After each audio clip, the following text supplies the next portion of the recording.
Welcome back to Beer Broadcast. This is our second week doing this. Yeah. Yeah. What has happened in the past week? What's been going on? There was a snowstorm. There was a snowstorm. That's pretty much all we have to report. There have been some releases on Beer Broadcast, which have been great, and I think some of them are still up. We have some more coming up in the next week, which are really exciting. Bradley Brew Project is dropping on Monday.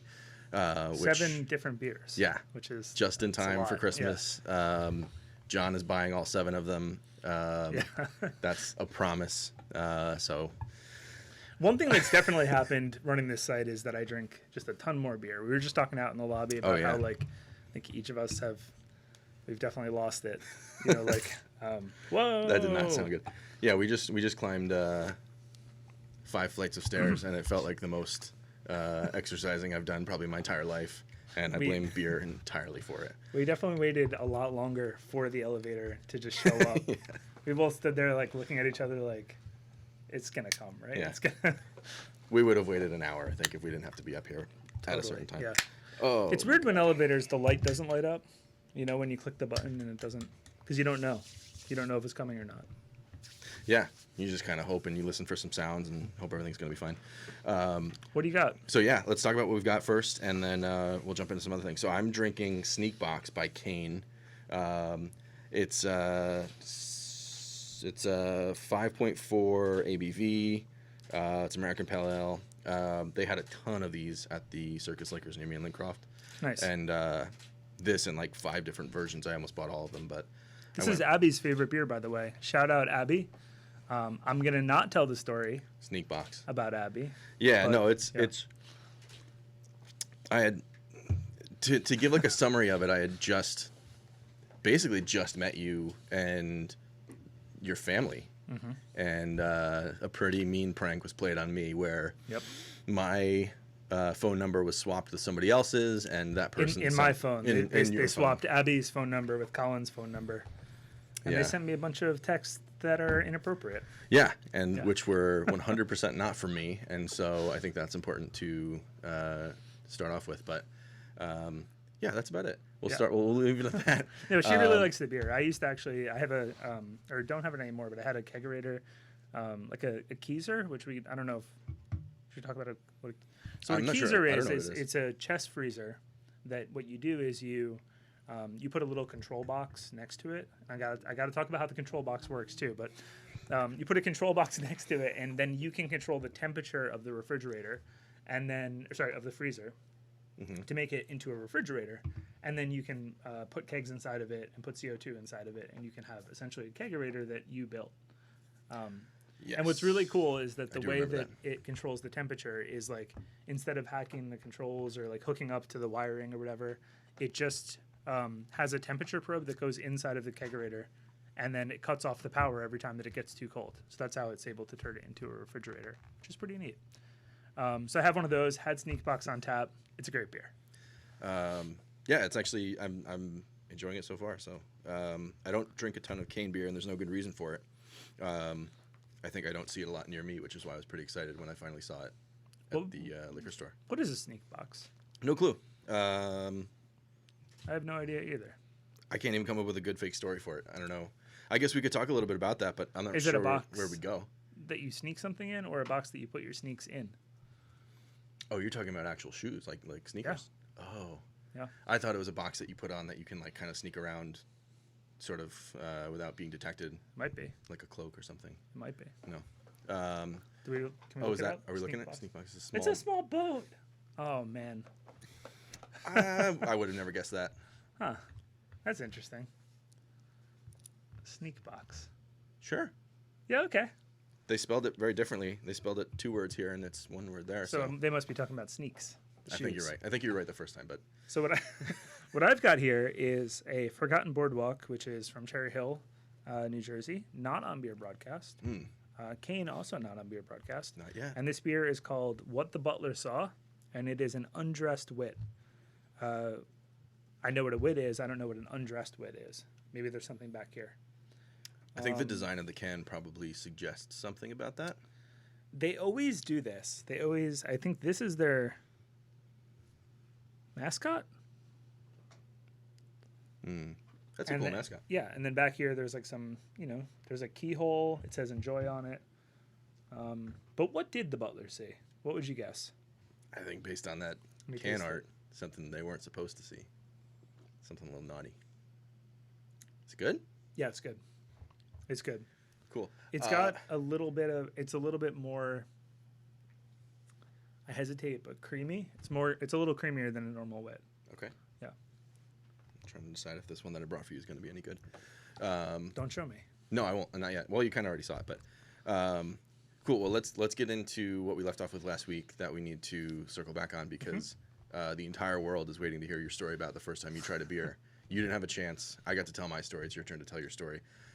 Make it really Should we do like exciting. a season 2 recap of your story, just kind of the short? No, they can go back and watch the other episode. Okay, yeah, go back and watch it. Time travel. Yeah, so the first time I had a beer, I think it's very similar, where we're at like a family party, and like the adults have taken it too far. Which, by the way, I don't know if we talked about this last time, but at one point so I have kids, and recently went to my mom, and I was like, "What were you doing all the time when like we were playing outside and just like playing hockey for hours in the street?" And she's like, "Oh, we were getting drunk. That's what we're doing." So things really haven't changed on that front. I mean, like, yeah, like when you're at a kid party, there's more often than not an adult party. There's definitely a divide. Yeah, going on at the same time. Yeah, and I think you mentioned this, that there's a divide between the adults that are drinking, the kids that are playing, and then the adults that are not drinking, and they tend to end up with the kids that are playing. So we did talk about this? A little bit, yeah. Yeah, we talked about Halloween and how people walk around with solo cups, and they're pretty much always hammered. There was a guy, Tony. Did I talk about Tony? Mm-hmm. Okay, cool. Uncle Tony? No, he's not an uncle. Oh. He's not an uncle. I think you called him Uncle Tony. No, you might have called him Uncle Tony. He's not an uncle. Something's going on. But, okay, I'm going too far off. Yeah, I feel like you're trying to... Okay, so I was at a family party, Yeah. And I think the previous year, my sister had drank, and she's 3 years older than me. The previous year, she had drank, and then I'm not going to tell the story about that, but she had drank, and then this particular year, there were kind of three of us that were the same age. I have a brother and sister, a brother and sister light, which they're your full brother and sisters, but like we were all around the same age, and I can get into that on a future podcast if people are interested. But we took a couple beers and brought them out to the front lawn, and we drank them, and we took like maybe half a sip each, and we were like, "I'm drunk. This is it." You said you brought a couple beers each? No, we brought like a couple beers outside. Okay. And then we took like a sip of beer. Okay. Yeah. Yeah, because you don't know what drunk feels like, so you're like Right. waiting. It's like you're waiting for the effects. Yeah. Which also that reminds me of something. One time. You just started whispering like people can't hear you. No. My mic keeps, or my headphones keep like cutting in and out, which is fine. It doesn't. It's just a little. I think it's something to do with maybe this connection. So at one point, someone had come to our the house that we would hang out at after school, and they were like, "You're not going to believe it. I got these acid stamps," which I guess is acid stamps. No. It's like it comes like a stamp. And then you put the stamp on your tongue. Essentially, you lick the stamp. Okay. Yeah. So he got these acid stamps, and he's like, "We're all going to do these acid stamps." And everyone's like, "I don't think it's a good idea, but we'll do it." And so we all do it, and it becomes very clear to everyone in the room that they're not acid stamps. They're just stamps. So we lick the papers, and we're like, "Okay, cool." Like So it's a placebo effect. He was trying to get you to feel like you were... So we start to pretend that we are, and we're all like talking about it secretly, and he is like doing it too, but he was not in on the joke. Was he freaking out? Did he think he actually gave you like acid by mistake? No, he like was feeling the effects. He's like, "I can't believe it, man. I'm seeing this thing." And I'm like, "Yeah, I'm seeing Scooby-Doo." And he's like, "I'm seeing Scooby-Doo too." And it's like, no, you're not, because this is not acid. You're licking an actual stamp. Like we could mail something right now.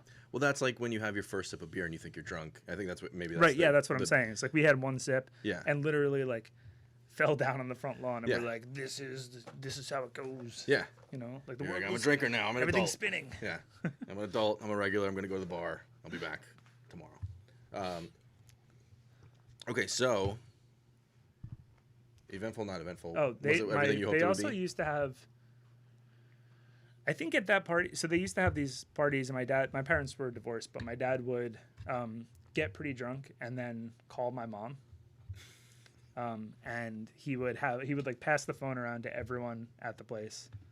So when the phone finally got to me at these parties, she'd be like, "Is everything okay? Is anything insane happening?" I'd be like, "No, I'm a good little boy." Is this the equivalent of like a drunk text today? But it's like, I think so. You could only call people, and so you had to actually make the phone call. He was pretty messed up. So he used to. I'm sorry, Mom. I'm gonna tell the thing. It's funny, but messed. Well, okay. It's just messed up. Okay. He used to have to write child support payments. Yeah. And in the memo field, he would write for sex. It's pretty messed up. I don't know what to say to you. And he would hand it, like we would bring it to her, and we'd be like, "What is that?" It was very weird. My father is a very messed up person, but I don't. It's a complicated legacy. Anyway, what the butler saw. Somehow this ties back into what the my butler whole saw. story. Perfectly. But what about the first time that you drank and knew you were drinking, like you knew that what you were doing, or like maybe a different question related that we could get into is like, what beer did you drink in college that you thought was good? Oh, so I actually started off with Miller Lite, thinking that, which is weird because growing up, it was like Bud Light all the time. Okay, that was the house beer. Yeah, all the time Bud Light. So for some reason, I got into Miller Lite when I think I was like 17 or 18. No, probably earlier, probably 16 or 17. And a friend of mine, we would, one way or another, we would get our hands on some Miller Lite. Okay. And we drank the Miller Lite as though it was like this is what we spent all of our money on. You know, we weren't gonna go and drink that shitty like Natty Light or I keep using that example, but like Natty Ice, Keystone, or I can't think of the other ones, but Keystone was classic. Yeah, we never stooped to that level. We were always trying to be high class. You know, Miller Lite was the go-to, I think, for like all of maybe like sophomore, junior year, anytime we'd go to a party or like drink by ourselves. Mm-hmm. And then I think sometime around 18, 19, we switched to Bud Light. And I don't know what the reason was. And that's still your light beer of choice, Bud Light. Yeah. And for some reason, like I kind of came full circle to like, I'm not going to drink that. That's, you know, I'm my own person. I can drink my own beer, whatever. I can make my own choices. And then for some reason, Miller Lite just started tasting bad to me, or how my one brother says it tastes like Christmas trees, which I don't understand the reference, but that's what he says. And then Bud Light just it doesn't taste like anything. It just tastes like a little bit crisper. It tastes more like if you're going to drink a light beer and you want something that doesn't have a whole lot of flavor to it, like a lot of these beers do, you're looking for something that's like closer to like water. Yeah. And so Bud Light to me was just like a crispier, like water taste compared to like Miller Lite or even Coors Light. And so, yeah, came full circle to Bud Light. Still drink Bud Light if I'm going to drink a light beer. I will drink Yuengling, probably over Bud Light at this point. But I don't know. It's weird. I was never really even like a craft beer drinker. And then I think probably just before we started building Beer Broadcast, I started getting interested in it. My brother-in-law has been a huge craft beer fanatic for forever and has worked in the industry for, I don't know now, 5, 6, 7 years. What would you do when he would bring stuff to like holiday events? Nope.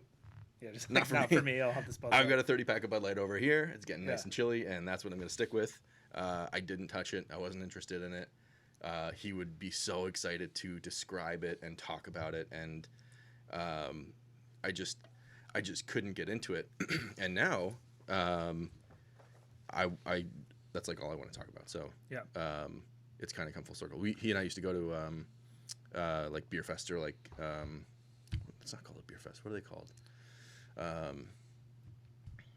Just like tastings. You'd go and it'd be like a bunch of different tents, and you go or it's a beer stands. festival. Is that right? Yeah. And Yeah, we'd go to a bunch of those, and those were a lot of fun. And I think that might be where did I you go started. to Atlantic City or? No, we never made it there. We did one up north in Morristown. We almost got arrested after that. That was my fault. Sorry, Jay. That's not how it's supposed to go. No. It had nothing to do with drinking. It had a lot to do with drawing inappropriate things on a cop car in the snow. And that's not what I actually did. It's a different story for a different time. But yeah, we did a bunch of different events like that, and I sort of started to get the appreciation for it and like really see the culture and community and stuff, and that's always been really cool to me. But anyway, I'm going off topic. Bud Light. That was my beer of choice when I first started drinking, and I think my first beer, it actually might have been a Miller Lite. I have to look at the picture. There's like a first, like, I'm now 21. My first was a Coors Light. Okay. And then in college, we would drink Keystone Light. Was definitely I thought Keystone Light was good at some point. The beers that you brought out to the front yard that you drank, what were those? Do you remember? Coors Light. Yeah. So we have that in common. The first beer we ever drank was a Coors Light. Yeah, that's pretty cool. And then in college, I was like, my grandfather drank Coors Banquet up on the top left there. Not a great beer. It's okay. It's not Budweiser, but Budweiser's pretty good, honestly. And actually, if you go to like beer rating forums, they're like, yeah, Budweiser it's fine. I might have been a little stuck up at the time thinking that like Bud Light or Miller Light is really where it's at. Coors Light and Coors Banquet are just like, come on. I think Coors Light as a beer is pretty good. We used to, in college, we'd be like, tonight we feast, boys. We're getting Rolling Rock. You know, like that was the shit. Wasn't that like, wasn't that the beer you drink when you're trying to like lose weight? Is it? I think so. Rolling Rock is like 4 calories. No. There's something green also bottles, about right? the green bottle. Yeah. I was just gonna say there's something about the bottles as well. I think that most beer bottles are the color that this beer bottle is, right here, because it doesn't let as much light through to the beer. Yeah. And Rolling Rock has that ridiculous green bottle, which presumably makes it spoil super fast. Well, what other bottles are? Oh, I don't know. You think it Corona Light. spoils fast? Corona Light has a clear bottle, but it's a sun beer. You got to drink it in the sun. So you want the sun to hit it? Yeah. Oh, also the lime. The lime and okay, what's your lime strategy on Corona Light Corona? I don't know if I know any different. I cut it thin enough that I can poke it in and flip it upside down. You flip it upside down, and then you want to wait until I think the lime moves all the way to the top, and then you flip it back, and then you get that little spurt, and you shoot it at somebody. I think that's the That's the approved method. yeah the globally accepted method. Yeah. Oh, another interesting thing that happened this week is I normally try to stay out of internet discussions. Yeah. But I did pop into this Twin Instagram feed. And my favorite part about this story is that you thought that you were trolling, sort of. No, I'm not a troll.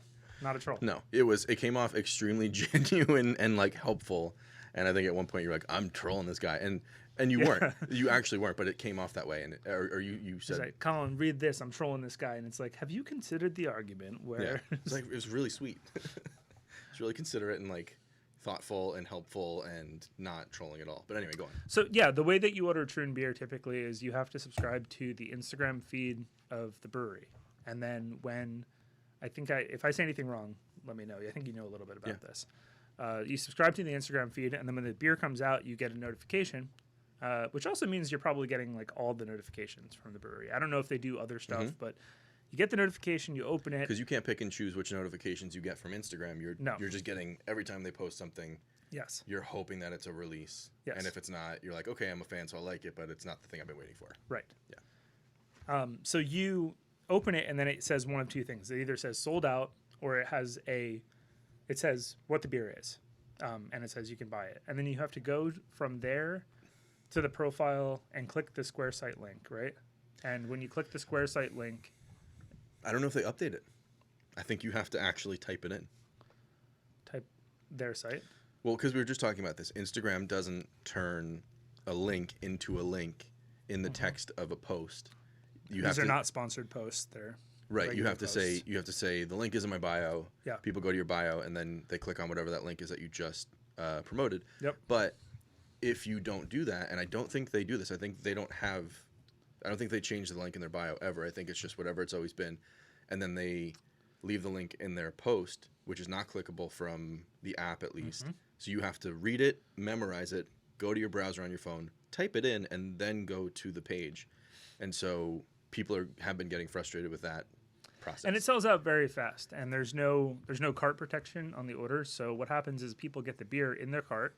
They're in the middle of typing out their credit card number. They hit submit, and then it says you did not get the beer because someone else was able to purchase it first. Which I think we talked about on the last podcast is like that's how it goes. You know, like that's how ordering online typically goes. We talked about the Xbox last week. Yep. So I wrote on there. I wrote like, hey, just dropping this here. Beer Broadcast is a site that handles a lot of this problem, and it handles it because we have this like thing called cart protection that essentially makes it so that once you get a beer in your cart, you're guaranteed to be able to purchase that beer. Well, you got 5 minutes to You've got 5 minutes to check out, which is pretty generous considering, unless you don't have like a credit card, you've got to go to it in the room or go out your car and get your wallet, which you shouldn't keep your wallet in your car. I keep my keys in my car. Yeah. No, don't go to my... Good idea. Okay. For the next week. We'll edit around that. Yeah. So... John lives at... So I wrote, you could use this site. And then someone else, they ignored me. But then later in the conversation, that was the thread that I wrote in, someone wrote a similar thing. And they said, like, it would just be nice if when you have the beer in your cart, that you know you have it. And someone else wrote back, like, let's think about this a little bit. Like, why, like, how is it any different having the thing where it gets into your cart be the thing that gets you online versus actually completing the transaction being the thing that gets you online? And I thought about it for a little bit, and I was like, yeah, it's a pretty good point. So I drove around, I was driving, and like I was thinking, and then I thought, like, let's just take an analogy to like a physical store. Like, imagine there was some limited edition, something that you wanted to buy at a store, and it was not first person to get the thing into your cart. It was first person to exit the store with this item, which is crazy. I mean, that's the part that feels inequitable to me, is the fact that you could think you have something, be at the point where you're typing in your credit card, you're ready to check out, you want to take this beer with you, and you want to go pick it up, and then realize that you can't have it. And that's something that we heard a lot early with Source, and we originally didn't have this protection. Yeah, we even kind of pushed back against it for a little while, thinking like, no, this is better because, the beer sells out slower when you have cart protection. Yeah. That's an important thing to note, is like, you're not going to sell the beer out in 2 minutes because some people are going to put it in their cart, and then that beer essentially is locked away for 5 minutes until it clears. Right. But a benefit you get in the other direction is that when you give someone 5 minutes, if you're selling multiple beers, imagine so Source came out with this. Is that the cafe? No, this is that's a good one. Quattro. We're gonna drink this next. Quattro Leches. I can't wait to talk about this. This is so good. When they came out with that beer, imagine if there was I wanted exactly that beer. So I'm going to go to the site, I'm going to put it in my cart, and then I have an incentive to not put anything else in my cart. Just go to checkout, get it done as soon as possible, so that I can make sure that I get that one beer that I want. Yep. But when you give me 5 minutes, all of a sudden I'm looking at the other beers. They had 3 other beers that released at the same time. And now I'm looking at them and I'm saying, oh, maybe I want that. Mm-hmm. Oh, maybe I'll upgrade to the Magnum version of this beer. Yeah. And that's exactly what I did this week. You're basically shopping in a bubble. You're in a bubble of this store. You've got 5 minutes. We publish it everywhere across the site. Once you're in and you've got stuff in your cart, you've got a timer that just kind of follows you around the site and says, you've got 4 minutes, you've got 3 minutes. You can take your time. Your credit card can fail. You could have typed in your credit card wrong once or twice. You could decide you want to switch and use a different credit. Like, all the things that happen that I don't think people consider when they're talking about going through a checkout process. It's not, if you're talking about I'm just going to buy something on any other e-commerce site, I'm going to buy a t-shirt from somebody, there aren't thousands of people competing with you to get that thing at the exact same time. There's generally stock available, and you buy it, you take your time. This is a totally different situation where, because of the way it's set up, everybody's coming in at the same time to try and buy these things, whether it's through Beer Broadcast or through an announcement that happens on Instagram. One way or the other, there's for a really popular brewery with beer that people really want to get their hands on, there are thousands of people hammering these sites to try and buy this beer all at the same time. Totally. And so having that that sort of bubble of protection for 5 minutes to just like make mistakes while you're checking out, not rush. Add a gift card. Like whatever you want to do. Go back and buy more stuff. Like take your time. Those are just things that I don't think people think about when they're kind of going through this process. And so we see a lot of people complaining, saying like, oh, I entered my credit card wrong and it failed. And by the time I entered it correctly again the second time, the stuff was taken out of my cart and was gone. And so I didn't get it. Like, it was in my cart. Shouldn't I get to have it? Maybe it's similar to like what your analogy was. It's like if you were going through a grocery store and you were going down the cereal aisle and you passed something and you're like, ooh, you know what? I should go back and get that box of cereal. But by the time you get back there, somebody came by and took everything else out of your cart. It's like, I want this. Yeah, that's a good version. It's like once that Xbox is in your cart, it's your Xbox. That's it. Unless think about it in physical terms. And then all bets are off. Well, yeah. But that's what we've built, and that's why when we see situations like this with what Troon experienced, we can't help but think like, you know, there's something that we have to offer to these people. If it's not this, it's something else or so many other things. One of the things I wanted to say is Sorry. No, I was going to take us in a different direction. Go ahead. I didn't think of the shopping cart analogy, unfortunately, in the thread. But what I did say was like, maybe Troon should just set up like 1,000 cash registers outside, and the first people to pass through them should win. Yeah. But eventually, I think like the conversation turned in a direction that people generally agreed with what I was saying, which is great.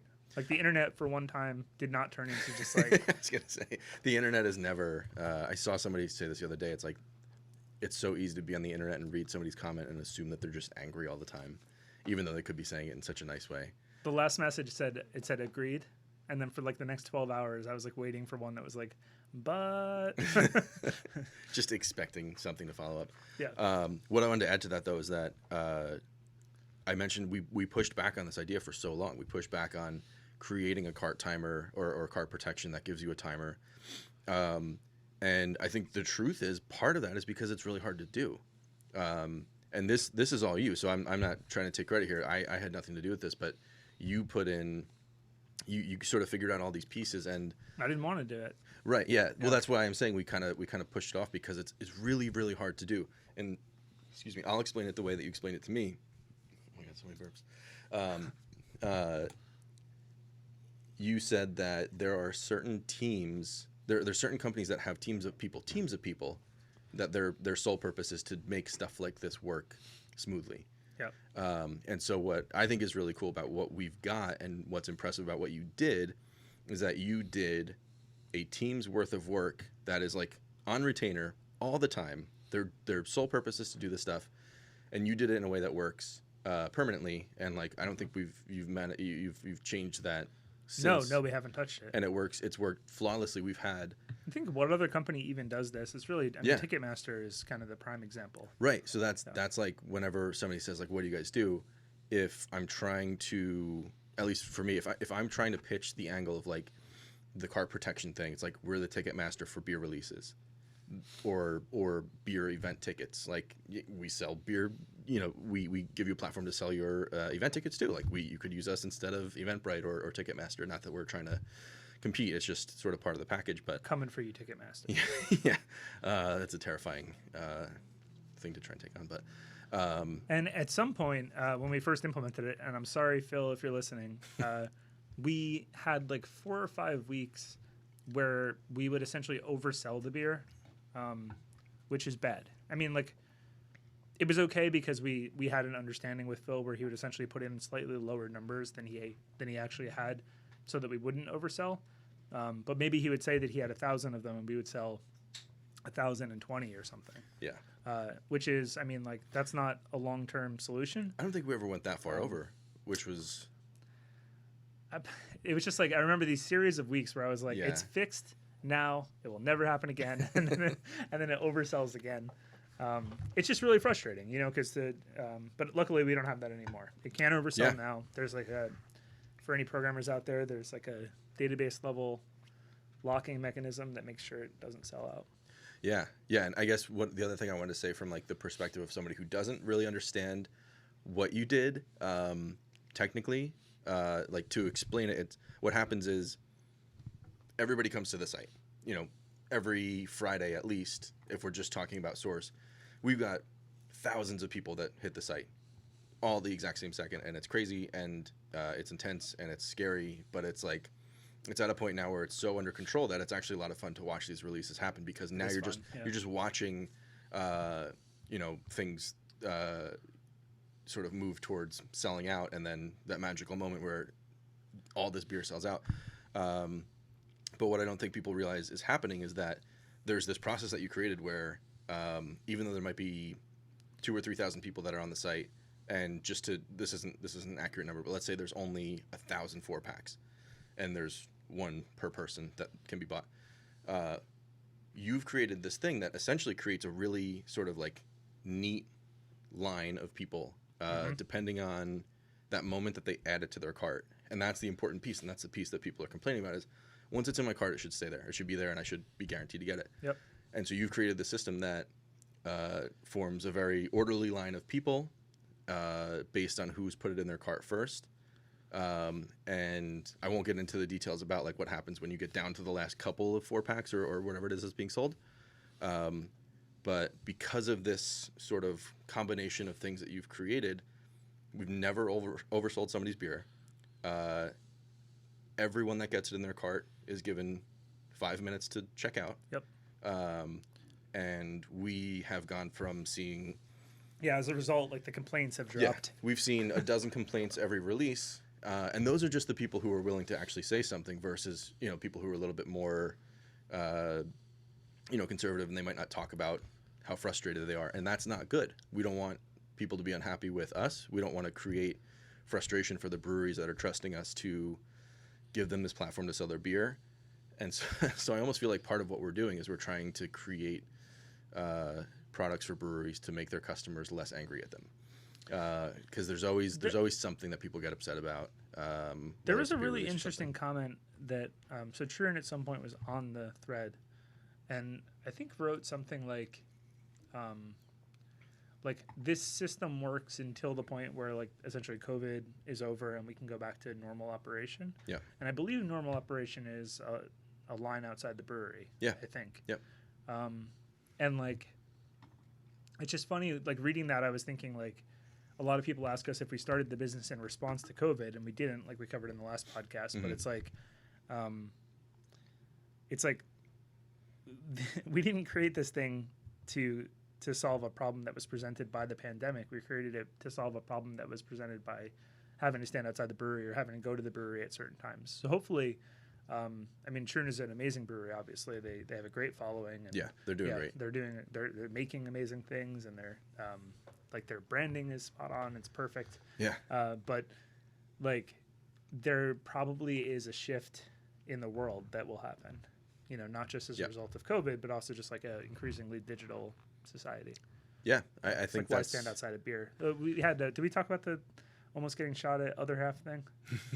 No, not us. Yeah, no, it was not us. We're fine. Yeah. There is a real. But there was someone who was standing in line at other half in Brooklyn, which is in Gowanus in South Brooklyn.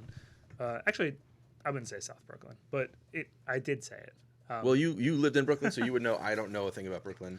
So they were standing in line at other half, and I guess someone who was angry that the other half line was like outside their apartment too often, and came out with a gun and like threatened a bunch of people in line, and the police came. But it's like Source for their first or second release, they did a line.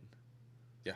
And they did a system like a lot of breweries do, where essentially they walk down the line with these little wristbands, like paper wristbands, and they give wristbands to all the people. And then at some point they're out of wristbands, and that means they're out of beer, so that they tell everyone else to go home. You all go home after this part of the line. And I remember Carrie telling us that like she carried their baby with her because she was just like, it's going to be so awkward to get to the point where there's no more bands. Yep. And it's like, yeah, that sounds bad. It sounds bad for the brewery, and it sounds bad as a consumer. Carrying the baby meant that she thought, which I think is true, and I hope is true, she said that by having the baby, she thought that people would be less angry at her when she told them that they weren't getting beer. So it's like, how can emotions get that high? Seriously, it's and that's I think Voice.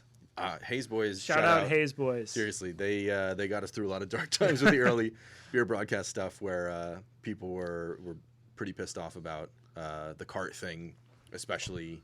I mean, it was just they really they do a really good job. They're like professional I trolls. forgot about this. The guy with the gun threw a White Claw at them, and as he was making fun of them for waiting online for beer, he threw a White Claw, which was the funniest part of the night. I love that. But that's how like it gets to that level where it got serious right after that. They say, "Why are you throwing beers at a girl?" And he says, "Okay, how about a Glock in your mouth?" And then goes back in the apartment and gets a gun. Jesus Christ. Yeah, that's pretty intense. Yeah, and that's a real story. Like that actually happened because of beer, because of people waiting in line for a beer, and there's nothing wrong with that. People should be allowed to be excited about beer to the point where they're willing to wait in line for it. We just think there's a better way. We think there's a way for people to, and then on top of that, it's the same thing with why something like Black Friday is probably going to go out of style really soon, because people are giving up really important, really valuable time in their lives to go do something that's not that valuable to get a few bucks off of a TV or something as like a doorbuster, however Black Friday works. And it never would have disappeared unless a platform like Amazon came around and said, we have this thing called Cyber Monday. It's the same kind of deal, but you can order it online and we'll ship it to your house and you don't have to leave your house and there's no fighting. Yeah. It took that platform to make it possible. Otherwise, we would still be in the exact same situation. Yeah, and if you think about it, like, I don't know, I know I'm sort of pulling this out of thin air, but like I know there are stories of people who have been killed on Black Friday because they Stampede situation. Yeah. And that's horrible, and that's not necessarily in the same ballpark as this, but you know, somebody pulled a gun that could have ended really badly, and that's just for beer, and it's like, why can corporations and companies put you in a position where I understand fandom, but like, do you really want to be standing outside of somewhere just like you can't even have a beer there? You have to get the beer and then leave. You have to buy it and then go home. And I'm not trying to say anything bad about their business practice. Like, no, I totally respect everything you're doing. But it's because that's what works, and that's because that's what they have. My brother-in-law Jay, who I mentioned earlier, he was telling me a story about. I don't know if it's one of our local New Jersey breweries, but they are in a school zone, and so they are legally not allowed to have a line form outside of their business, for whatever reason, however that applies, and so I don't remember what the system was, but they then have to come up with something new and creative. But what I'm trying to say is that people aren't choosing to do this because they want to; they're choosing to do it because it's the best option they have or have had. And that was at the heart of what we've been trying to solve and continue to try and solve with beer broadcast, which is take this concept that's been, first of all, forget the lines. The people who have been trying to sell their beer online before COVID or before we started doing beer broadcast, they've been using these platforms like Eventbrite. And I don't know if we went into detail on this, but I think it's important to sort of outline how people have been sort of duct taping this model together that we tried to sort of rebuild with a little bit more of a well thought out model. They've been using Eventbrite, and through Eventbrite, they're sending out emails to their customers. They're posting on social media, whatever it is. And same story, people are finding it out sort of piecemeal. Like this group finds out now, 20 minutes later, this group finds out, and it's not via different platforms. They're posting all the updates manually. Yeah. And when people find those things, they're getting a ticket on Eventbrite. Yeah, which so is Eventbrite's offering the card protection and all that stuff. Sure. Yeah. Are they? I think they do because they're like a event ticketing platform, I think. We would hope so. But what they are not providing in the case of a lot of these breweries is actually charging the money. Well, so that's the reason. Yeah, sorry, maybe you were just about to say that. But the reason that they don't do that is because of these fees that Eventbrite charges, which, yes, we're going through that right now. Businesses need to charge some type of fee or whatever to make money and survive and continue to expand and make better things for these people who are relying on them. So that is a real thing. But with Eventbrite, they offer free ticketing.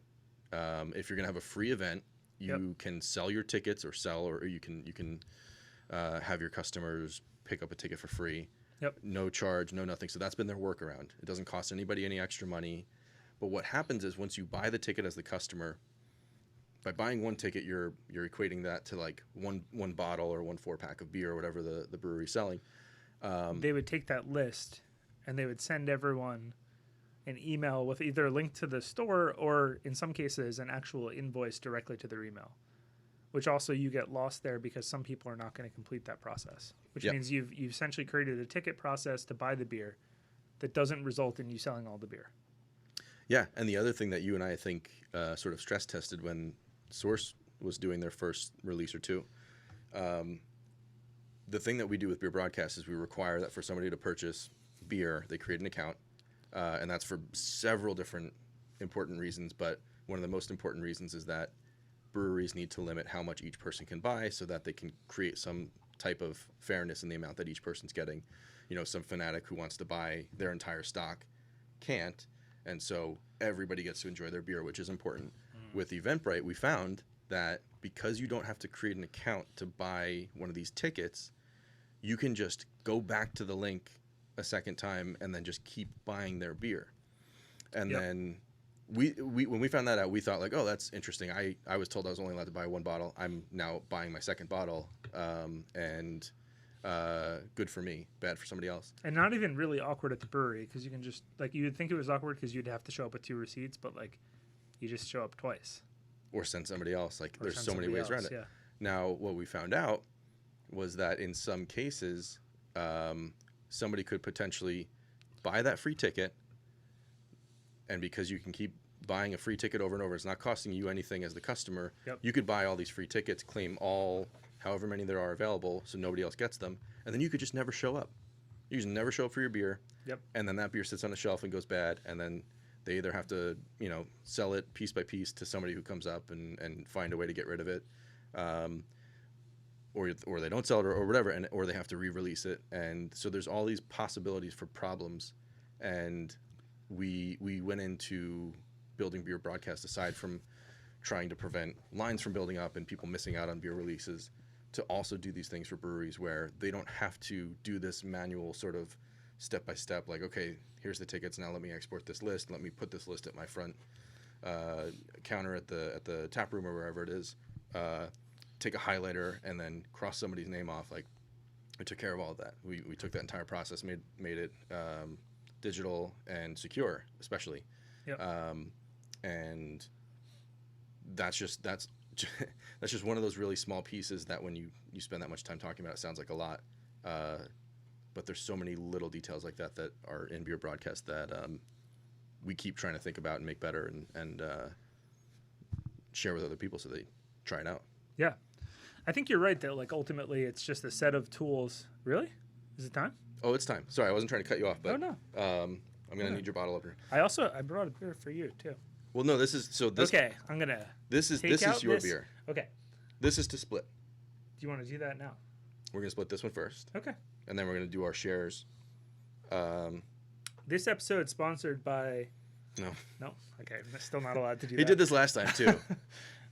So this is... I've been trying out different multi-tools because I like woodworking and stuff like that. This is a Leatherman Skeletool CX. This thing's pretty sick. It's got a bunch of different tools on it, and it definitely has a bottle opener. Let's do it. Let's go. This is the first time trying to use the bottle opener. So I think it's going to go great. Oh, look at that. Yeah. Would you like to join us? Yeah. Excellent. So okay. This is sorry. So I was about to pour before I even talked about it. This is called Cuatro Leches by Source Farmhouse Brewing. I get this wrong every time. Sorry, Phil. They're based in Colts Neck. They are sort of our cornerstone brewery that we launched Beer Broadcast with. They've gone through all of the ups and downs with us. We wouldn't be making what we're making without their help, so we appreciate them to the end of time. Y'all are awesome. And the internet also thinks that we're the same thing. We're not. We just really like each other. Yeah. You guys are great. Yeah. We're totally down with being associated with them because of the way that things started. But when people are like, I think Source started, it's like, okay, whatever. Yeah, they were very much involved in the process. So sure. So this is called Cuatro Leches. But don't send support requests to Phil because he probably doesn't want to have to deal with all of that. But do send beer returns to us. like the Just beer. bring the beer to itself. us. Yeah. You can drop it off to. Wait, we don't want to give your address out because of. I buy so much beer. Like I think I was saying before, I'm about to buy this Bradley Brew. You're talking 7 beers. They're about $20 each for a 4-pack. I'm going to be spending $150 on beer on Monday. And I anyone that comes to my house, like you'll know that you leave with like a couple 4-packs. You get your own 4-packs. Yeah. Yeah.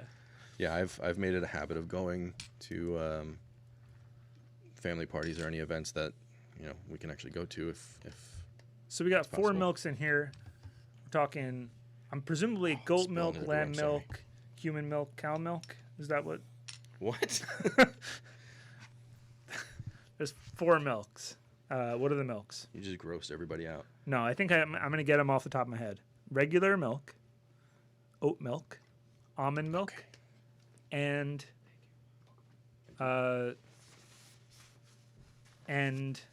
what's it called? Oh. What's the 4th milk?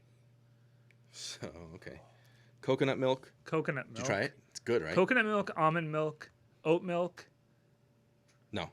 Coconut milk, almond milk, regular milk. Nope. Coconut milk, oat milk, regular milk, and the sweetened condensed, the stuff that you like boil and turns into caramel. Coconut milk, oat milk, sweetened condensed milk. That's it. Milk sugar, and vanilla. This is an 11%. I got it right. Oh, let me give you yours. Anyone keeping track at home, I got it right. Yeah, this is an 11%. We just drank this yesterday at Source on draft, and here's something interesting that I can share. So good. It really is. I mean, if you can get your hands on this, it's awesome. And they sold it in. There's a little bit of a debate about this, but they sold it in magnums too. And I picked up. They have this, and there's a. While you're looking that up, I'm just going to keep talking. They have a Cafe Crema, which is a coffee milk and vanilla, if I remember correctly. Well, this ties in perfectly to what I'm doing. So when we were there yesterday, we were looking at the menu, which is on Beer Broadcast. Source puts their menu on Beer Broadcast, which is super easy to do. And when we were looking yesterday, it wasn't there at the time because they just released it. It had just come out. We were there at noon to pick up our beers, which they just released, and they just didn't have a chance to update it yet. Yep. Good news is that all they had to do was tap a button, and that became available on their menu 10 seconds later. Yeah, because the menu feature on Beer Broadcast is powered by the same inventory items as the actual releases. So if you release a beer in cans, you can basically just say like, now we have this in the tap room. It just shows up. And actually, before COVID started, we were working with them to get the menu up on the television, which maybe that'll be back soon. Who knows? Yeah, I think we will definitely be focusing on that again. The thing I was going to say is this was on tap yesterday. It looks like it sold out. Not surprised because it is so good. They do have the Cafe Crema. No human milk. No human milk. Unfortunately, I don't know what you want me to say. So no human milk. John's disappointed. I think the rest of us are pretty relieved. But it's very good. If you were lucky enough to get some yesterday during the release, good for you. I'd still encourage you to go by Source and ask them if they got any left. Who knows? But they have the Cafe Crema, which is the it's like a coffee. I don't remember. Well, I just pulled it up. It's equally as good. Different flavors, but like same idea, super creamy, really delicious. Definitely also, encourage you to go get it. Italian language fact of the day. The word for milk in Italian, do you know it? Leche. No, it's latte. So when you get a latte, it just means milk. Huh. That's it. So what is all that coffee doing in there? I don't know. Cool. Wow. Yeah, so this is also 11% alcohol. Yeah, so it's a good thing that we split this 3 ways. I'm very happy about that because... I got the Magnum. Someone dropped the Magnum outside. Yeah. If you're the person that dropped the Magnum outside, send us an email. We can't do anything about it. We can't do anything about it, but we want to hear from you. I don't know that other people can see this, but we're looking currently at the Beer Broadcast homepage. This is about to change. We've just spent the last month redesigning the entire thing. It's going to be so much easier to navigate, to find the places that you've subscribed to, so the breweries that you've subscribed to get text message and email alerts about releases. What are the big problems that are being fixed? So it's going to be a lot easier to see just like a single list of all the beer that's actually being sold on Beer Broadcast. So you don't have to go to each brewery to find the beer. You can just see all the beer that's currently available for sale, and then you can click into it and go buy it. You can see all of the breweries that have events coming up. We're going to make it sort of this like single stream of events that you can buy tickets for. Same thing with menus. Events is kind of an odd feature, right? I mean, we have an events platform kind of built in. We also have a reservations platform. We do. I think that one was a little bit more of like a reaction to the COVID stuff, but But events has been used a lot more. Yeah, it's been used by a bunch of different breweries. Actually, Flounder. Yeah, Flounder Brewing. Where are they based at? Oh, I want to say Hillsborough, but I don't know if that's right, and I don't want to. I gotta look. So when they reopened their tap room after COVID, all of their events for reopening the tap room were through Beer Broadcast. Also, shout out to Clubhouse Bakery by Fritz. I was right. I bought my Christmas cookies on this website. Yeah, that's pretty cool.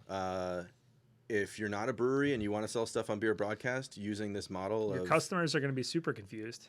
Yeah, we might have to change. Well, we've been talking about this, changing the name. We're not changing the name, but yeah, it's pretty cool. We have seen some interest from other places like Clubhouse Bakery by Fritz. They're based in New Brunswick, I think, and yeah, John just bought some cookies for Christmas from them. They are. I showed my wife the 2 types of cookies. They're like $30 each a box, and she's like, "Yeah, great, order both." Yeah, it's like cool. So she can't complain if you buy all 7 beers from Bradley Brew Project on Monday. I'm just getting even on beer versus cookies. Yeah, yeah. But anyway, yeah. So we're solving a lot of the problems with like navigation. A lot of times we've heard that people come to the site and they just don't really know where to go, and so we're going to fix that. That's coming out very, very soon. I'm very excited about it. It's a whole new look. If anybody's noticed, the logo's changed recently. We talked about our mascot from last week, Chuck Funny. That's part of the packaging that's going to be updated. It's just going to be so much better. It'll be the type of place that you kind of want to go spend all day on and just click around and have a lot of fun. That's the new Facebook. You can only look at breweries and buy beer and event tickets and look at menus. So it's roughly the same as Facebook. The other day, I made something. I know I'm not supposed to turn this into a woodworking podcast, but I made something in my shop, and I put it on Instagram, and I got like some likes. Mm-hmm. Not going to say how many. It's embarrassing. But I cross-posted to Facebook, and I got way more likes. Really? And then I went to my wife, and I was like, I don't know what the deal is here. And I was thinking about it like as I was falling asleep, and I was like, oh, I know, like we're old. That's what's going on here, right? Because like my mother, like you've got to dance in your videos or something. You've got to put a video up of you dancing. No, I think we're old because like the people that would like my stuff are on Facebook. Oh, so like all the young kids are not on Facebook. Yeah. They're all on TikTok now. Well, they grew up with a different platform. They grew up right. maybe on Instagram or on TikTok. Mm-hmm. We grew up kind of like Facebook being the one when we were in college. It was exciting. So like, even though it's not cool now, like that is our one. Yeah. That's where all the connections are. So all the people that like, I mean, I put it on Twitter too, and like goose egg. Even though I have like more followers on Twitter than anywhere else. I remember begging people in high school to send me an invite to Facebook when it first came out. Mm-hmm. I remember because you were like a high school student that wanted to get on. Yeah, and it was like just at the time where they started, and I can remember the conversation vividly where someone was like, "Oh no, they just opened it up to everybody. You just have to get invited." And I was like, "Okay, who's gonna invite me? I need to know what this is." Yeah. And it's kind of crazy to see it come full circle because it's starting. I don't think it'll ever truly die, but it's starting to feel like it's becoming sort of like an older person's platform, and I don't mean older in the sense of like age necessarily. I think it's like what your preferences are. Like if you want to see people's kids or keep in touch with your family or something, it's a more mature platform, I think is what I'm trying to say. It is in some way. We were talking about this the other day. It is in some ways a more mature platform, but then in other ways it's kind of become like this like cesspool of weird apps and stuff. Like for sure. OMG app. I don't know what that is. Oh my God. But I'd I just love to hear about it. I just said OMG. I was like, oh my God. Not on purpose, but the OMG app is, I think, it's one of those apps where you're like what Fantastic Four member are you? You do the thing. I kind of want to know. Yeah. I'm Jessica Alba. You're just Jessica Alba. I'm Jessica Alba, not the character I am her. That's cool. Can you name them? Why am I trying? I'm. You know why I'm having a hard time? Because we just talked about the other day how The Incredibles is a ripoff of the Fantastic Four. Because Elastigirl is, I can't remember what his name is, because all I can think about is Elastigirl right now. Mr. Incredible is. They're all. I mean, like all of the Fantastic Four, like have their equivalents. I mean, we're sitting in the. We're gonna embarrass ourselves, basically. Yeah. Yeah. So like. All of the Fantastic Four have equivalents, essentially. Equivalents to in. What's the big Rocky guy's name? What's his name? That would be the Thing. The Thing is the Hulk. True or false? Basically. I mean, he's like a giant. I mean, one of the greatest comics ever made was when they got to fight each other. They fight each other? They fight each other. Nice. Yeah. It's a great issue. Look and it up. It has to end with no one winning, right? Yeah. Even I have had the privilege to meet Stan Lee, so we peppered him with the dumbest questions. Who would win, the Hulk or Thor, Hulk or Thing, and he's kind of always like, Ming. They both have their strengths and weaknesses, and it always comes out and it ends up in a draw. Okay, well, I'm like, all right, Mr. Lee, thanks, and that's it. Great answer. So yeah, he could never choose. So it's like two temperamental, strong guys fighting each other, basically. Yeah, and I think like every one of them has an equivalent like sure. that. Yeah, which is fine. I mean, like there are archetypes that work together and make sense. Right? Yeah, I mean, at some point you have to sort of recreate the same superpower and just try and stretch it or bend it a little bit. It is unfair that there are some superheroes that seem to have it all, though. Like Superman. Superman is really what comes to mind. Yeah. Someone was like, let's just give this guy everything. Even Batman to some extent, but via technological mechanisms, he kind of can do. The frustrating thing about Batman is that there are situations that he is in as a human and gets hurt and should be hurt like a human, but he survives and he's fine. Yeah. I don't know if there's a storyline. He puts bat juice on him. He pours it into the wound. Guano, is that right? Yeah, guano. Rubs guano on his knees. That's not bat juice. It's similar. The big white bat has big. I don't know what you're talking Ace Ventura. So how did we get to that? No idea. Yeah. Should we open another beer? Yeah, because I'm done. Yeah. So I brought you something. I'm going to give you yours too. I think this is a good time because we've got 20 minutes left, and this is yours. This is. I don't know how to. You know what? This happened last time. I think it's just pronounced Coastal Kolsch Style Ale by Tom's River Brewing. I believe they're on Beer Broadcast. They just haven't released anything yet. Either way, go subscribe to their page because we're really hoping that they do a drop through Beer Broadcast soon. And if you're subscribed to their page, you'll get a text message letting you know the moment it happens. Very cool. So we talked about. Is this sour? No. Oh. So we talked about Duclaw. Yes. You're about to change my life. Duclaw, Fat Baby Jesus. Did you say Fat Baby Jesus? What's it called? Sweet Baby Jesus. Sweet Baby Jesus. Yeah, Fat Baby Jesus is the. It's like a high lard mixed into the. That's offensive. Okay. Sweet Baby Jesus. Sweet Baby Jesus. Oh my God, I'm calling Duclaw tomorrow. Fat Baby Jesus. I'm gonna tell on you. That's embarrassing. That sounds like a special version. So yeah, please describe. You know what? You know what a Fat Baby Jesus should be? It should be. So it should take the same concept of a chocolate peanut butter porter, and it should make it like Elvis's. Well, that's why sandwich. I said that. Yeah, it's because we had the Source release the. Oh, that's right. That's right. That's why I'm thinking of that. That would be such a good idea. What was his go-to sandwich? I think there's some confusion about this. Was there peanut butter on it or not? I think it was peanut butter and bananas on fried bread or something like that. I think it was bacon and peanut butter and bananas. You might be right about the bacon, which is why it was so bad. Was it on fried bread? Let's see. Fool's Gold Loaf. Is that what they really called it? Okay, we got... Oh, it's jelly. It's jelly on there. No. Yeah. It's a peanut butter and jelly with bacon? Peanut butter and jelly. I'm going to go... Yeah. Yeah, I'm getting a thumbs up. It's I peanut thought butter there and jelly was. chicken. I thought there's bananas it's not on it. French bread. I mean, the bread looked good. The bread looked fine. The bread looked good. Okay, yeah. so tell me about this. I'll tell you about that. And you know what people used to do in college that I didn't understand? Like college is where all of a sudden. It's not a twist off. Okay, I like that story. After 2 hours and a $16,000 flight, which would cost $70,000 today, Elvis arrived at the Denver haunted airport. What? Which is created by aliens, which Colin has something to say about aliens, I think. Oh yeah. The restaurant's owner greeted Elvis and his friends with 22 fool's gold loaves. Holy crap. Elvis enjoyed the sandwiches, which presumably means he ate all of them. Oh, and then he went back to Memphis and never left the airport. Nice. So he flew in just for the sandwiches. That's ridiculous. That's great. Yeah. That sounds like such an Elvis thing to do. So in college, all of a sudden, like we would go to like the bagel cart or whatever. There was bagel cart. There was fat sandwich cart. So we'd go to the bagel cart, and people kept ordering. Oh, yes. I'd love people to drink kept ordering this delicious cream cheese and jelly. So. I could tell you about that.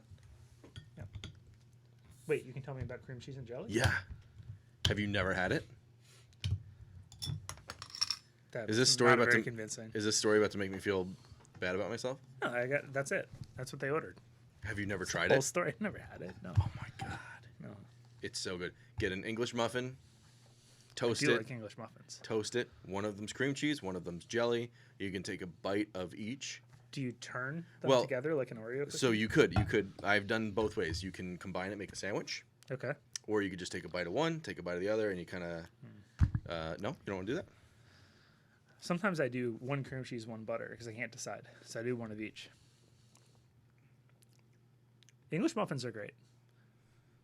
This What do you tastes think? like Is it Smarties. the same level or? No, it tastes nothing like Sweet Baby Jesus.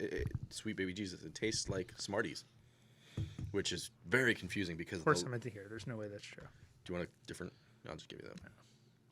Anyone watching that thinks that I'm going to get COVID, I had it like 8 weeks ago or something. So. Totally safe. I probably still would get it, but Colin and I, we kiss all the time anyway, so no, we don't. Cool. Yeah. The podcast that we don't ever edit now has that in it. It doesn't have the thickness. It tastes like Smarties though. No. I disagree. All right, we've got 15 minutes left. Let's let's get away from this Okay. weird topic. So this week, do you want to go to something else? I was going to talk about aliens. Oh yeah. Okay. Go ahead. So I have a theory. My theory is if we bend the truth a little bit, if we bend what we know about history, this theory makes perfect sense. My theory is that aliens invented beer. Here's why. Okay. This is my TED Talk. So Something about Tom DeLonge. No, has nothing. to be No, part he of doesn't this. even know this. He's about to learn, and he's going to invite me on all of his Hey shows. Tom, Yeah, Tom, like and subscribe. click the bell. And then invite me to your alien podcast. Does he have an alien podcast? Probably. Yeah, he probably does. If you look at history, so everybody knows that there's three theories about the Great Pyramid being built. It was either built by slaves, it was built by Hellions. paid laborers, which I think is the more popular theory right now, or the other very popular theory is that it was built, or at least the creating or building of it was supported by alien technology. They didn't build it. They just kind of like zapped bricks from one place to another. Yeah, I mean, As whatever necessary. theory you want to go into, it's that the stones are too large for humans to move, and and they built it in such a short amount of time that it's impossible for humans working 24 hours a day and however much, moving however many stones. And they always say, "What about wheels?" And then people are like, "They didn't have wheels." But then there's like the whole log thing, right? They had logs, and they had access to a river where they could essentially float the bricks. Yeah, whatever. There's Okay, a lot of theories that are much more believable. But the reason that I'm bringing this up is because if you look at when the Great Pyramid was built, or pyramids were built, you can see a correlation between when Egyptians also discovered beer. So roughly around the same time, somewhere in the vicinity of 2000 or 2500 BC, beer and the pyramids were both came into existence for the Egyptians. So if it was aliens, they did both. So here's where it gets interesting. So if you dig a little bit deeper and you find the theory about the paid laborers, the people who were paid to build the pyramids. They weren't slaves; they were actually paid. They lived decent lives, but they worked really hard. You learn that those people were actually described as mustachioed, beer-drinking men. Future people. No. So they were just humans, just Egyptians, that were paid in beer. But you have to invent beer first to pay somebody. They showed up with mustaches. Well, that was probably just a thing that they did that was really popular amongst the guys. They were really into They had mustaches. on flannel shirts. Yeah. And they were like... They all had arm tattoos, and they we were heard there might be a thing we like here, but we've never tried it. Yeah, we'd love to build a pyramid, but only if you've got something that we could drink. If you have something we've never had before because you invented it, give it to us. So the theory is that because aliens participated in the building of the pyramids, they also participated in creating beer, because by giving the builders beer, it kept them happy. Okay. It kept them motivated.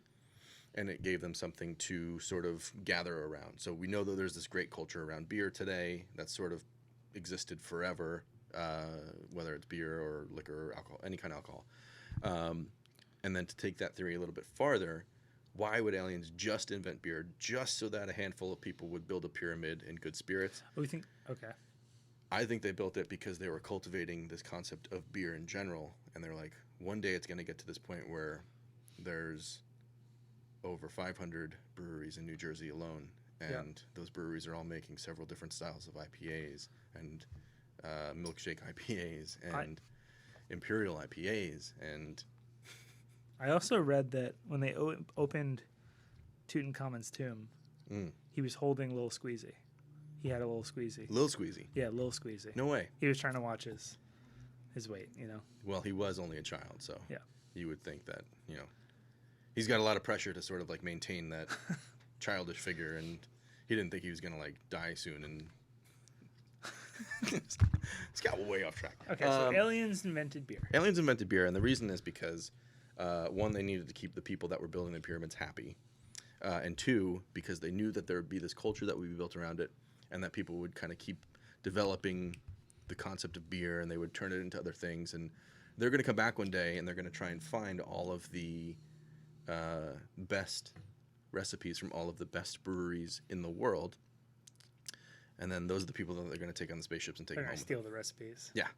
So it was sort of like a long game. They waited 4,000 years to come back, and they're like, by the time we get back, there should probably be some pretty good recipes out there that we can bring back to our buddies and. Bleep, bleep, bloop, bloop. Yeah. That's what they. Yeah. So, I don't know. Huh? Was that a weird rant? I mean, I think it's interesting. I think that it's convincing. I mean, look at the I was dates. afraid of aliens when I was little. So look at the numbers, guys. It adds up. even though beer was probably invented 7,000 BC, so there's that too. Yeah, beer. I mean, you need yeast, right, to make beer? No, you don't. Well, you need some kind of a natural yeast. So someone had to identify the fact that if you leave some apples or something, fermentation. Yeah. But who drinks that? I guess if you're hungry. Aliens. So you were scared of aliens as a kid? So much.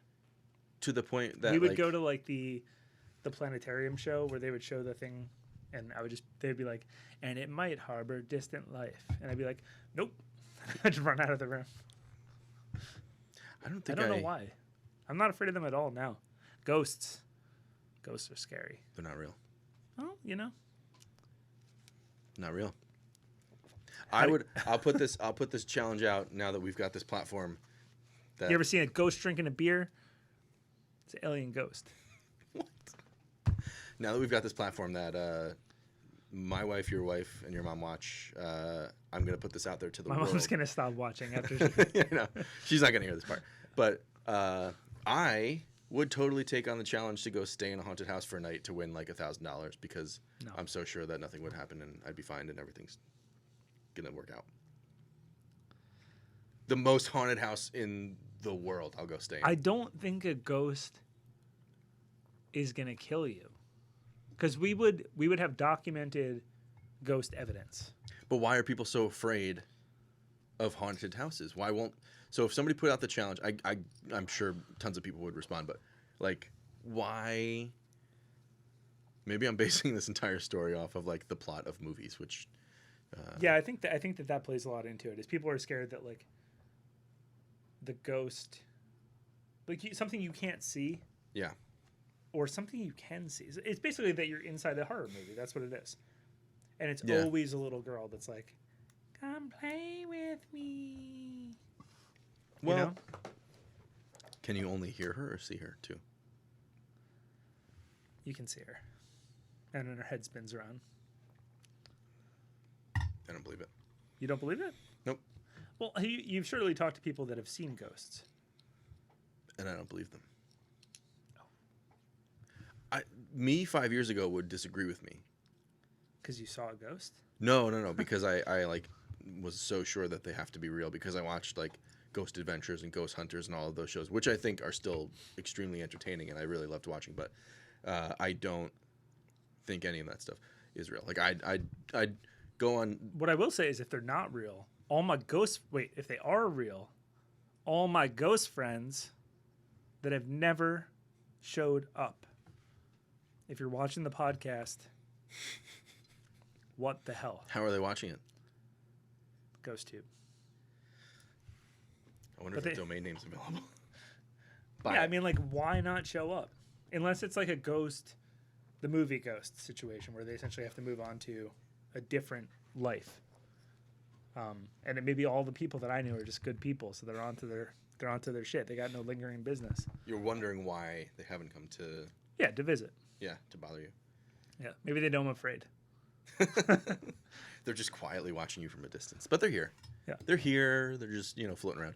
Have you been to Tom's River Brewing, by the way? No, I haven't. And I feel like I've sort of dropped the ball on that because I'd like This to is go. great, by the way, and This is actually very good too. It just doesn't taste like Sweet Baby Jesus or Fat Baby Jesus. I wish it tasted like one of the two. I'd love it if it did. It's good. It does taste like they're. You love the name. You love names like that. You like Unicorn Girls, but not Purple Monkey Dishwasher? Because I know that Unicorn Girls, after you told the story. Oh, no, they have kids, too. Or after we heard. Kids. Wait, Ming, did you tell us a story about that? About how Bradley Brew Project was naming their beers after their kids? Yeah, their kids would just write whatever random thought came into their head on a piece of paper, and then that's what they would name the beers. Yeah. Yeah. I love that for naming. Yeah, my favorite one, I think, is brewed with chocolate chip cookies from the Mayberry Market in Belmar. It's called She Ruined My Plans. Like, what does that mean? I don't know. Like imagine them fighting or something. And yeah, for sure. I think they have two little girls, and they just write stuff down on a piece of paper. But to imagine hearing a kid say those words, like, it's just so funny. It's like a... Yeah. I saw one called "Can I Put the Hops In?" Yeah, it's like classic kid stuff. Yeah, so I imagine. I guess Unicorn Girls was probably a product of that, which and it's a great beer, so it all worked out. It is very good. Yeah, they have actually in the newest batch of beers they're releasing, they have a Nelson Sauvin hop Unicorn Girls, which sounds great. Yeah, sounds really good. Yeah, I like the names that they have because I now know the backstory to it. I don't dislike this name, but this just sounds like somebody went on to like a word generator and was like, I need 3 words. Let me say it. See it. Doesn't taste like Smarties. Oh yeah, it does. Doesn't taste like chocolate. It doesn't say peanut anything butter about it. Porter. Well, you know. I mean, it's great. It's not bad. It's just. Where are they based, by the way? Evil Genius. What does it say on there? Good question. I thought they were somewhere in New York. Pennsylvania. Pittston, Pennsylvania. Really? Wait, Pittston? Mm-hmm. Nah, I don't know anything about that. You sounded like you did. Philadelphia. Oh, Philadelphia. Okay, yeah. Oh, okay, well. Yeah, Philadelphia is cool. This bottle's a liar. Brewed and bottled by Evil Genius Beer Company, Pittston, Pennsylvania. Who would visit you if you were a ghost? Who would come back kind of first? If they were a ghost, who would be? Somebody who's They got to be dead.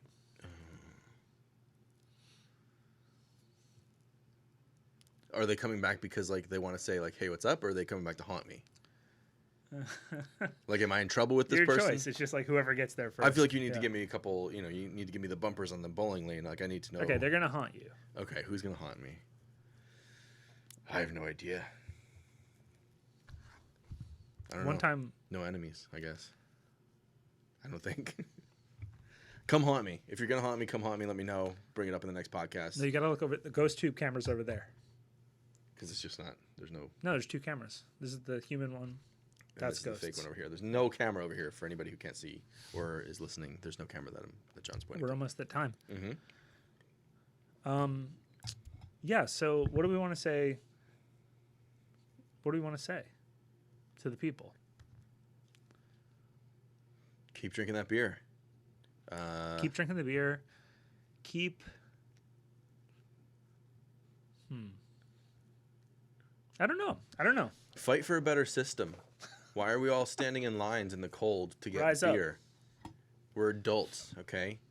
By law, to drink beer, you must be an adult. Let's fight for a better system. Let's not stand in lines to get beer anymore. Let's get our beer online. Yep.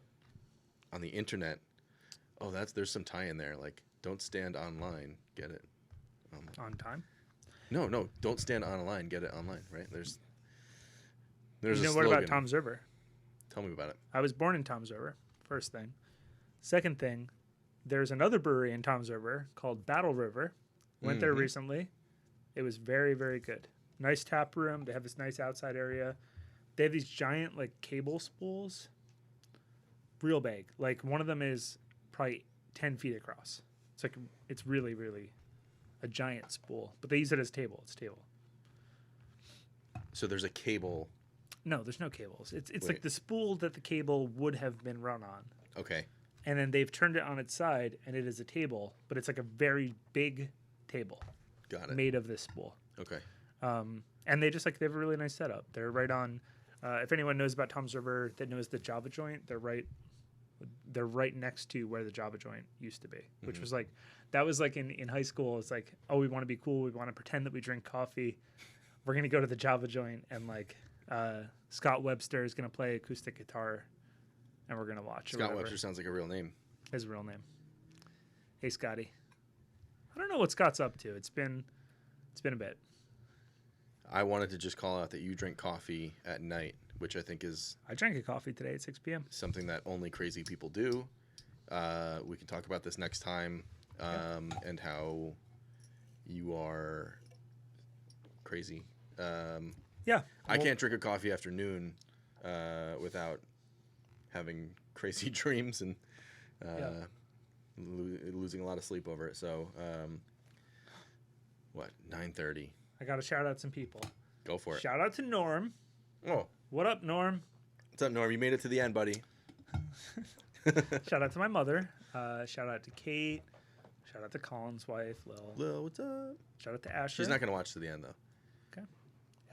Asher, I know you're still up. Go to bed. Go to sleep. Who else do we shout out? I don't know. We can shout out A Shared Universe. Yeah. Because this place is awesome. Yeah. And it's been really nice recording here. This is amazing. I mean, to even be in this room is super exciting, but then like to have all the nice equipment and access to a really nice sound person and like we can bring stuff up, which like which is who saw that coming? We're looking at Evil Genius right now, which is like completely relevant to what we were just talking about. He's got kind of like auto bring stuff up too, which is really nice. Stuff just comes up. Like we didn't even say, "Hey, bring it up." You were just like, "It's up." On top of it. That's called taking initiative, gentlemen. Yes, I like it. See, that's what we do here at A Shared Universe. That's our takeaway from this. This is our second time doing a podcast where we're the ones who are like, we're not like a guest. We're trying to sort of come up with the content or conversation. Like we're still figuring it out, and it's great to do that here because we learned from you guys. And on top of that, when we did our first one and we watched it back, my wife was like, It already looks professional. I was like, well, yeah, because we're in an awesome setting and these guys do a great job. So yeah, it's really nice. Definitely a big shout out to you guys. And we're gonna. Already to my wife, I was like, do you want to do like a